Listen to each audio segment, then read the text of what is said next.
There is something about really experiencing it for yourself or visiting, and an energy that lingers in places that is really felt and that is important for people. No one can act with impunity. These are crimes that are beyond the pale. We are talking about human beings. We're not talking about numbers. We need a court. That's as simple as that. This is Asymmetrical Haircuts, your international justice podcast with Janet Anderson and Stephanie van den Berg. All rise. Hi, Steph. Hi, Janet. Should we go and get an ice cream, Steph? And should we go and hang out together? You know, I love to have ice cream and hang out together. Can we see some interesting stuff in the meantime? Well, we could go to the Peace Palace, the home of the International Court of Justice. Well, and if you're into court, you could go into the ICC in the dunes near the beach and a nice cool breeze, but there's not as nice an ice cream stand, I have to say. Or, you know, we could go to my favorite hangout, which is the former ICTY, and try to figure out what's going to happen to that building now that the Dutch didn't win the bid for the European Customs Agency.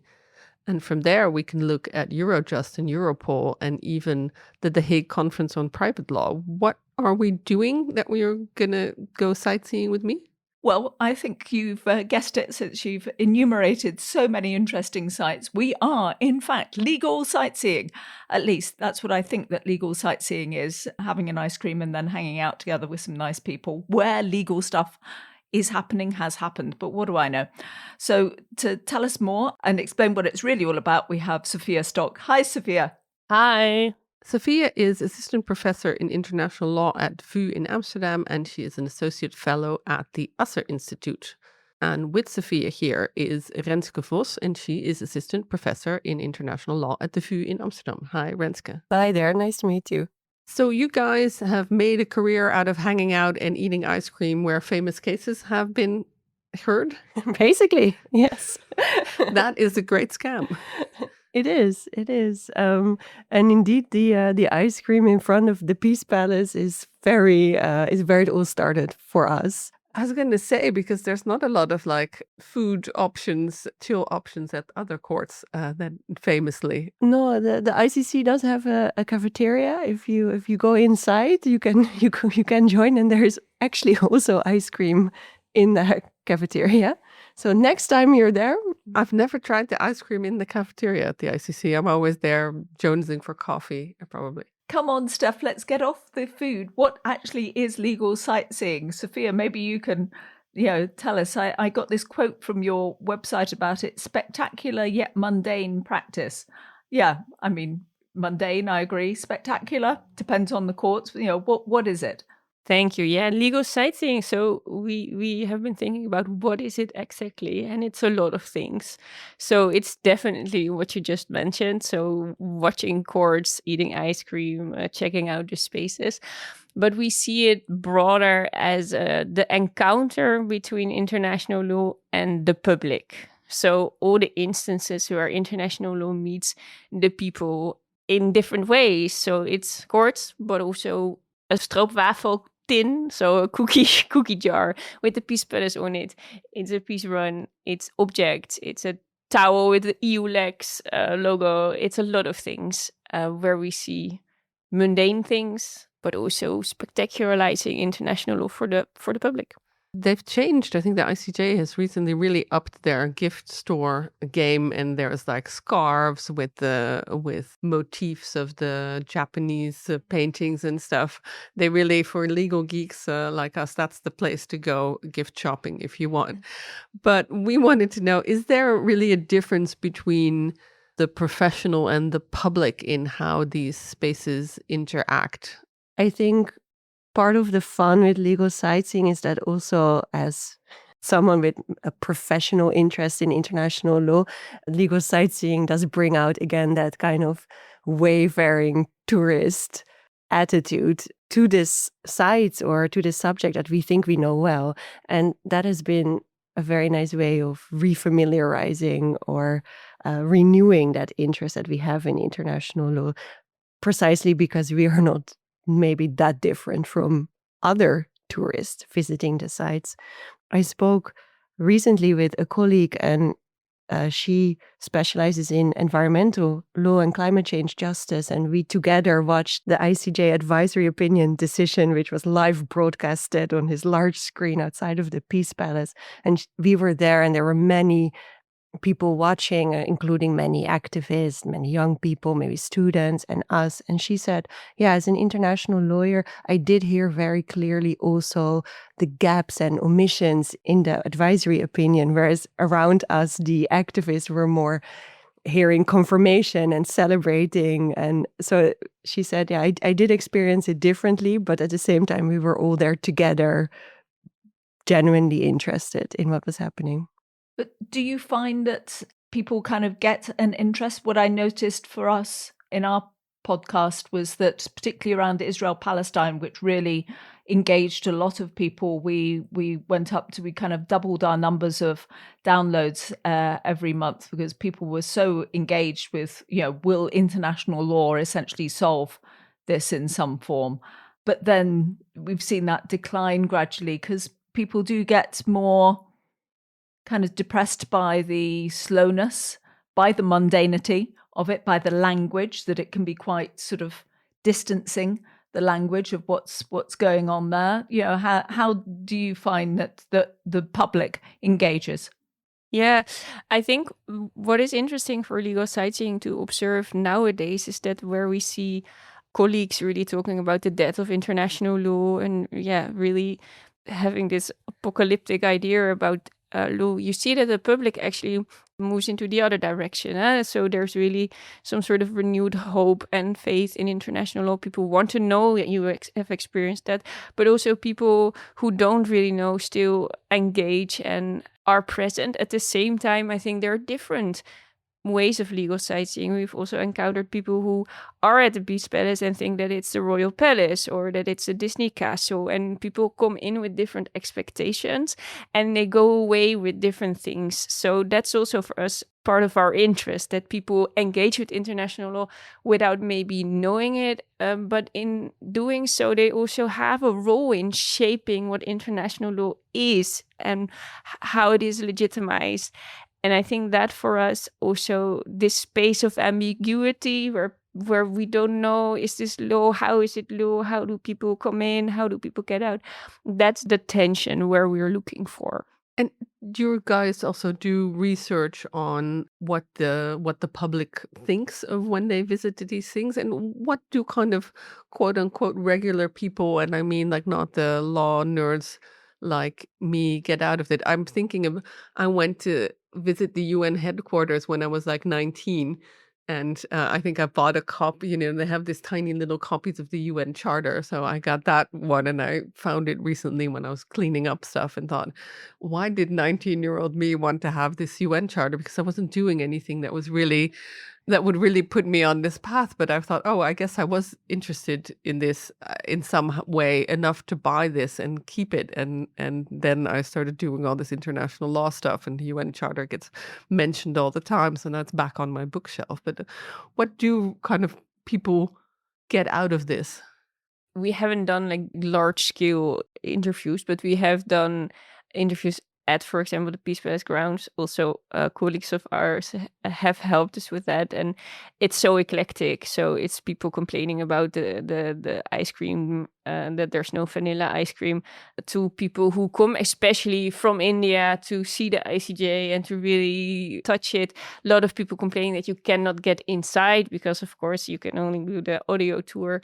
People who are waiting for a job interview and accidentally ended up there. So it's many different things. I think people generally are interested, and it's not so far from their worlds as we may think, but not in a way that we experience it. But they are interested in human rights, in those things. I mean, they're very much in people's lives, and I think that's also what we want to uncover. So what is it then?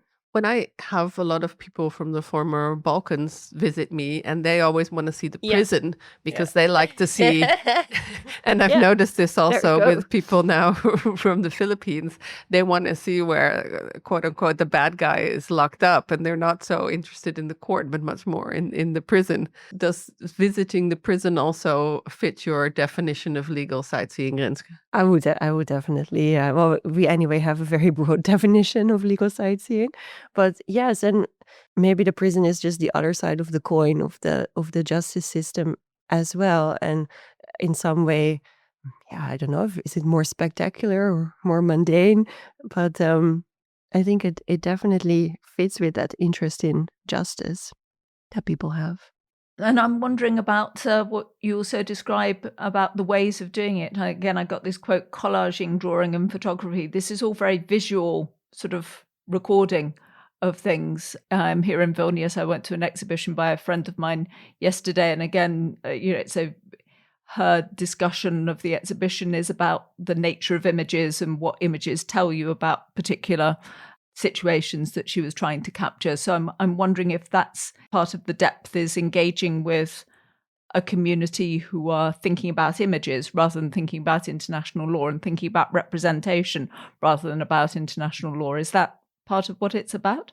Yeah, thank you for bringing that up. So legal sightseeing is about how international law is presented to the public. And so these are two important components. But a third very critical component is art and visuality, both in the way that art is often, we say, like a mediator in the encounter between the two, but also in the way that art and artists also are an independent commentator on international law, and often sometimes very disruptive and critical or cynical, and bringing out, the tensions and the obvious clash between politics and law, or making insightful the nuances within law or within the experience of injustice, maybe of communities or of particular societal issues, and also sometimes as a more positive outlet also for experiences that maybe victims have. So there's of course also a huge research on art in transitional justice context. We don't necessarily look at that specifically, but we've been super interested in how art is, in such multifaceted ways, so interesting in really opening up a perspective on international law and its public life. And also, I think it's important that for us, legal sightseeing is a phenomenon that we study, but also very much a method of studying. So we take groups on tours and we let them draw what they see, purposefully slowing down, activating looking, feeling, other senses, to also allow yourself to change the pace and to change perspective and to really look at what you thought you knew is there. And we work with collaging a lot to have people sit on a table and physically touch materials and paste and use like the glue. And they always say, I haven't done this since kindergarten. This is a lot of fun. I cannot draw, but they still do it. And then conversations are held and very informal, and people talk about their own experiences with international law. New connections are made, and we think this is really powerful as a method to do with students, with colleagues, with non-experts in international law. I was going to say, which kind of groups do you take? Do they apply for Anyone. this? Or are you just kind of, I don't want to say catfishing on the internet, but kind of being like, anyone who will sign up for this I will do? Or are you approaching specific groups thinking that it would be interesting to see what their perspective is? Well, we've been doing it at conferences with colleagues to get them out of the conference mode, with students a lot, but really basically anyone. Yes. Yeah. Is there a particular community that you kind of tap into to share this passion with outside of, I guess, colleagues and students? I don't want to say willing victims, but I mean, obviously, students and colleagues are the kind of people who would be interested in that. Is there a group or a community beyond that? How do you have, like, I don't know, collaging artists? Yeah. Yes, artists. And also like the NGO world. has been a great partner. I mean, you of course partner for years with the Movies That Matter Festival, the human rights documentary film festival here, The Hague. We've worked together with many artists, visual as well as artists in music, architects. Yeah, I wanted to ask, is there anything that you notice about the spaces? And I think then more about the buildings, and I have lots of opinions about the way that court buildings are. And which we're not fans. but I wonder what you can say about kind of the architecture or the visual presentation of court buildings, let's say in The Hague, but also more generally.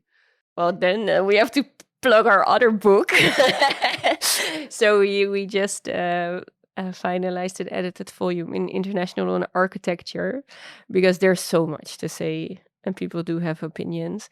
And it's not only about courthouses, but I think it's much bigger than that. So there are so many chapters that are worth reading. But yeah, that I think is one of our earlier interests. So one of the first pieces we wrote together were on the architecture of the ICC, which is sort of my go-to for my research, and Renske on the EU quarter in Brussels and the different buildings there and how these buildings speak to the public, but also, yeah, how it's really conflicting messages of, so that if you read the ICC, the brief for the architects for their building, these are big words like the building had to transpire openness, justice, peace, whatever, like every big word you can think of. And then it's of course highly securitized, so the contrast is huge. And for people it looks like, some people say it's like an office building, others like there's this sort of water surrounding it, like this castle moat.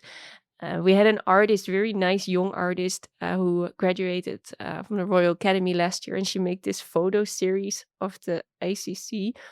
And she photographed the coffee stains on the floor and the very lost security cameras. Oh my God. It's beautiful. I absolutely need to see this. I probably would buy half of the you works. would. It's beautiful. And it's really bringing back the humanity in the building and also showing this is a place where people work, but also really, I don't know. It's beautiful. It's really, My big rant, on the ICC, aside from the hexagonal windows and all that, and, lots of glass because it has to show transparency, is that kind of IKEA wood paneling in the courtrooms where they love to be like, yes, it's international justice, but also it can't cost too much. And the way we project that it cost a lot of money. It did cost a lot of money, but the way that we somehow project that it is like not super expensive if we have all this kind of blonde wood everywhere and it looks like it's parketed everywhere. And I always wonder, I understand that idea, and they're projecting a certain image, but the moment you get somebody having the ICC on the big screen, especially in the big Hollywood movies, the buildings they pick to kind of model the ICC are always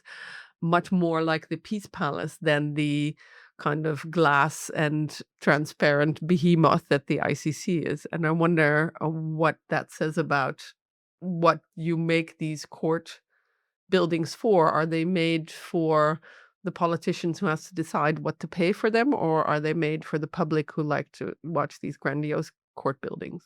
Yeah, it's a great question. I mean, who was it that said justice needs to be seen to be done, right? No, we were in doing this edited volume on international law and architecture with Miriam Bak-McKenna. We were just so overwhelmed by the responses we received and the ways in which the architecture of building or law's physical spaces, the ways in which it speaks to the imagination. Like, indeed, you mentioned the UN headquarters in New York. It's an icon of itself. It's a top tourist destination. And it's also, in some ways, disappointing of this wood paneling fantasy in its quite modernist outlook. And I think this maybe sense of surprise that we can feel when we then see the real thing is not wood paneling, etc., is also a very nice indicator of what are our expectations and why are we surprised at this, and what sort of images do we hold in mind when we think of justice, and what does it tell us about what we expect from international law or what we wish it to be. And it what says it something can about be. the time as well, because if Mm. you read back the newspapers in the Netherlands when the Peace Palace was built, people were like, oh, this ugly old-fashioned building, why do we have it here? Architects were really unhappy with the project. And that's the same with the ICC. People were like, oh, it's really ugly building. So that's, yeah, it's also saying something about what has formed in our heads as the image of international law. I'm going to pull us back to sightseeing to start with. Maybe we'll come back to architecture again. This word sightseeing kind of worried me as well, because it feels like quite a privileged term. It's when you have money and space to go and to travel and you go for kind of holiday purposes, that's when you sightsee. And I wondered, to what extent it's actually really kind of rather a privileged perspective, and essentially a white one from the global north, where it's our luxury and it doesn't actually mean that much to victims and survivors of atrocities worldwide. How do you engage with that kind of critique of what it is that you're up to? Well, we live in The Hague, the city of peace and justice. So we are based in the global north. And because of that, also most of the encounters we have with international law are here. What I think is generally one of the best parts about doing the legal sightseeing project is the responses we've received from colleagues, fellow legal sightseers, really from all over, where people are generally always responding with, I have this experience, or I did this or that. And it turns out, I think by now I can say, I think legal sightseeing is really a global phenomenon that is not only something that we have here in the global north, but these sites, these interests, they really exist almost everywhere, maybe everywhere. Yeah, maybe I'm expressing a kind of neo-colonial perspective as well, suggesting that only rich white people like me have the time and the opportunity to do things. And in fact, everybody's interested. I don't know. It's also, I mean, legal sightseeing, the word is a sort of a frivolous and fun word also to attract. It's also in that way trying to express a fun element. But if we look at what we see as legal sightseeing, it's also memorials. It's also very much places where people go to remember and to speak out. And we really use this art, like we said, as a way of including voices that cannot be expressed within the more traditional confines of doctrine. So we think this is, maybe exactly the kind of things that allow like different voices to come forward. We have colleagues in Indonesia who are doing legal sightseeing. We have colleagues in Vietnam, and they're sending us things. And it's really in that way very. The term legal sightseeing also sparks joy everywhere in that sense. So I think we allow it to be also broad in that way. But I do think that is really a luxury, to be able to do research from a place of fun and curiosity. And that is maybe, in fact, also a position of privilege to hold, to have that be what inspires you, as opposed to maybe a sense of anger or cynicism or frustration or injustice. That is privileged. At the same time, as we also say in our book, a sense of fun is not per se without politics or punch, right? Like, so a sense of humor can also be disarming, and it can also be revealing, and we hope to go with that very much. I also think it's a huge luxury that we've experienced to be able to do this kind of research in an institutional context that supports us. So we are so happy to be in a research group at VU, headed by Wouter Werner, that has always supported and understood our work, and our colleagues have always thought along with us. And that is, I think, that kind of generative collaboration and the generosity of our colleagues, that is really what has made this project. I'm also thinking there's now the ubiquity of the smartphone and the phone that takes pictures. And Janet, you say it is a kind of a uniquely northern privilege to be able to legal sightsee, but I have yet to meet a victim or an advocacy group that has made it to The Hague to have their case heard who do not take a group picture in front of whatever court they're going to. The Mothers of Srebrenica do it in front of they did it in front of the ICTY.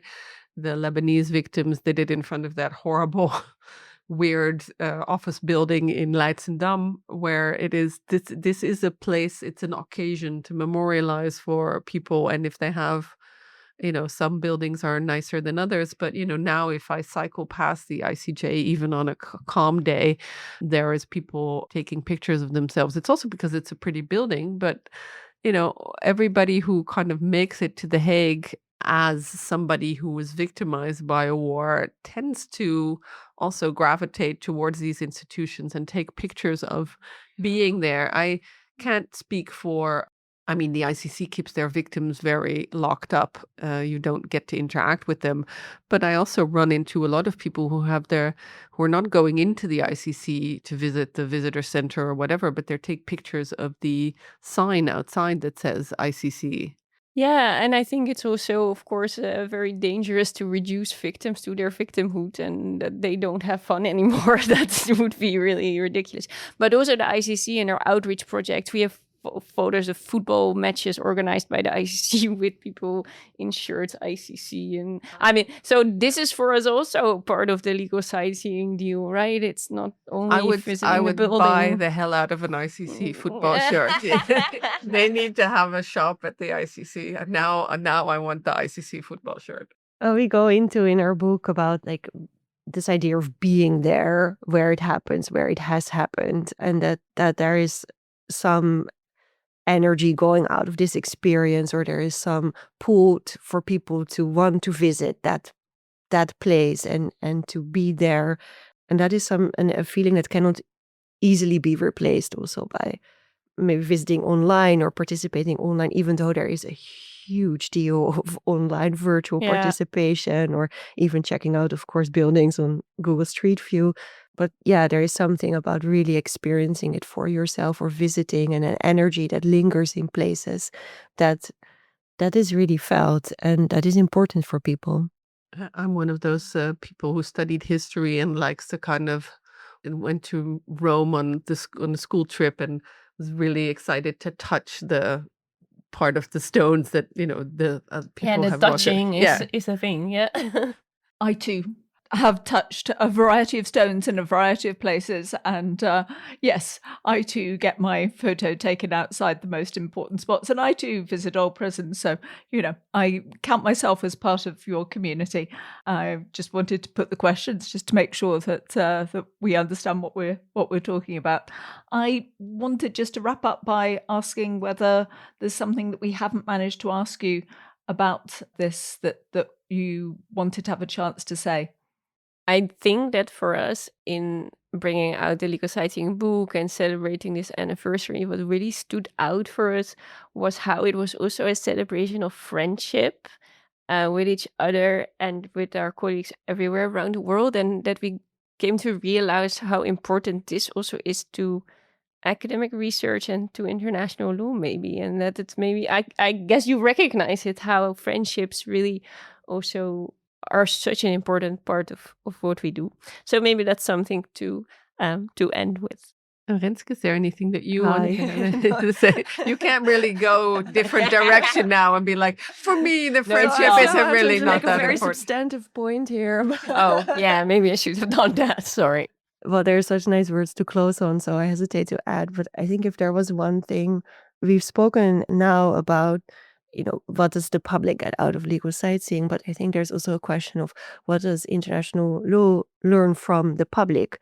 And I think the public is actually a very serious constituency of international law, and one that many of the courts and institutions also seek to enter into dialogue with. And as academics, we can be maybe either easily dismissive of the public or not take them fully seriously. But I think the creativity and the kind of also sometimes relaxed attitude, and at the other and genuinely concerned and engaged attitude of the tourists can be also really a nice source of inspiration and of renewal for international law. And international law as a discipline now, I think, is looking for that, right? So how does international law stay relevant in future or even present? And I think maybe, for example, the way that the public is not at all concerned with their own lack of international legal personality, but just wants to make suggestions and be involved and be heard. I think that is something we can really learn from, like how to diversify the actors that we take seriously, how to really hear very different voices and very different ideas. And yeah, maybe some ideas are just terrible ideas. Maybe there are also some very good ones amongst them. So I think international law could learn a lot from publics, take them much more seriously as a constituency of international law. Yeah, this reminds me of a thing that I had an editor once tell me that I wrote this story and I thought it was very well explained. And they were like, oh, I don't understand this. And I was kind of like, well, you just don't understand what I'm writing about. But he went, well, if I don't understand it, like large chances that your public will also not understand you. And I always think about this when I have the judges tell me like the verdict speaks for itself or the ruling speaks for itself. And you're like, no, it really doesn't. And if I have trouble with these things and I'm so into it, then the public is going to have more potential trouble with it. And that is not the audience for international law. Often it's people who know a lot about international law, when maybe the audience you should look for is the people who don't necessarily are super knowledgeable, but who do want to indeed engage and deal with it. So our other question, just to end with, is apart from your books, of course, and maybe your blog site as well, and we'll definitely link to all of those, but you can mention anything you want. Is there anything else that you would like to recommend to the audience? We're looking for books or films or podcasts, either on brand or what you use to get away from this stuff. We also teach film and international law at VU. And the one film that I keep coming back to in the past years is Soundtrack to a Coup d'etat. And for my work for Movies That Matter, I've seen so many documentaries. So I usually don't want to see documentaries anymore because I just want fiction. But that one is amazing because I think their music is doing so much work. And it's very long. It's 3 hours, and it sort of sets the whole geopolitical landscape around independence, the fight for independence in Africa, and also how jazz was used by the US government to win souls, but then also how jazz played an important role in the US itself for the civil rights movement.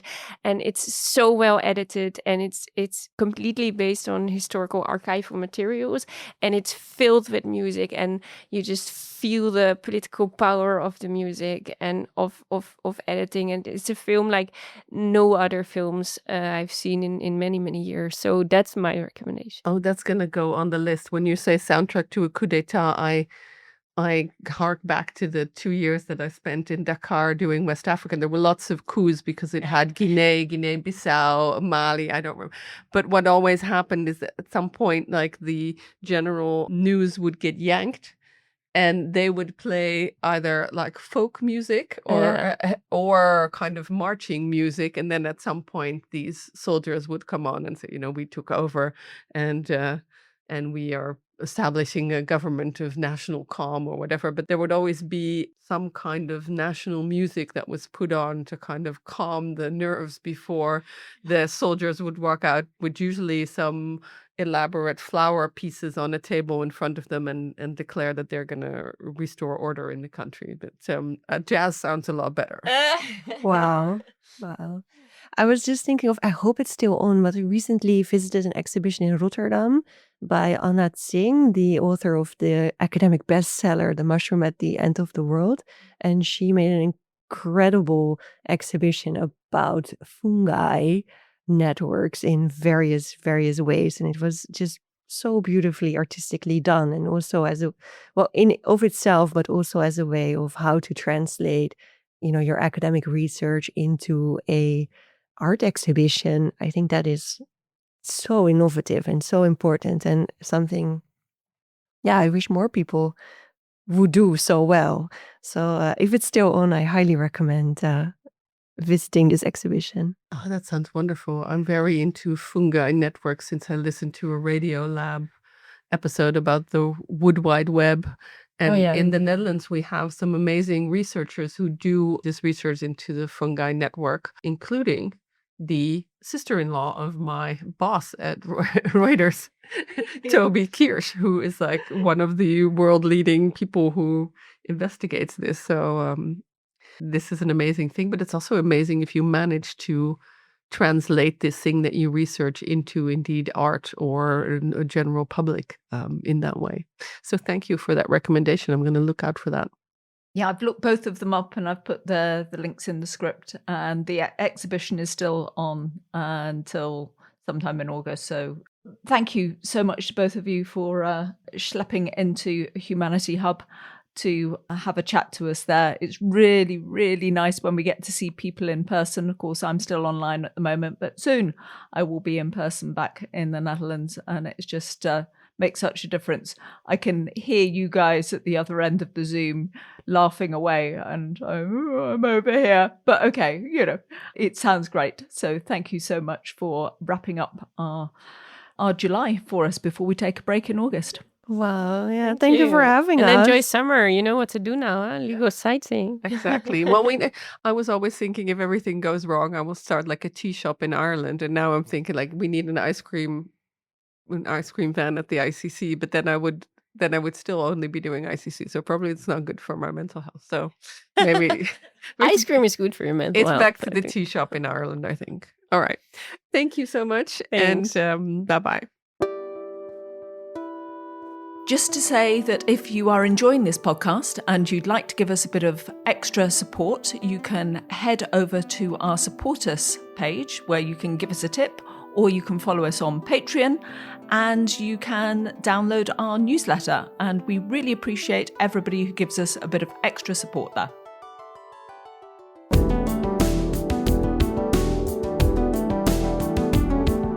This was Asymmetrical Haircuts, your international justice podcast, created and presented by Janet Anderson and Stephanie van den Berg, in partnership with the Hague Humanity Hub. Music is by Autonautics.com. You can find show notes and everything about the podcast on asymmetricalhaircuts.com. This show is available on every major podcast service, so please subscribe, give us a rating, and spread the word.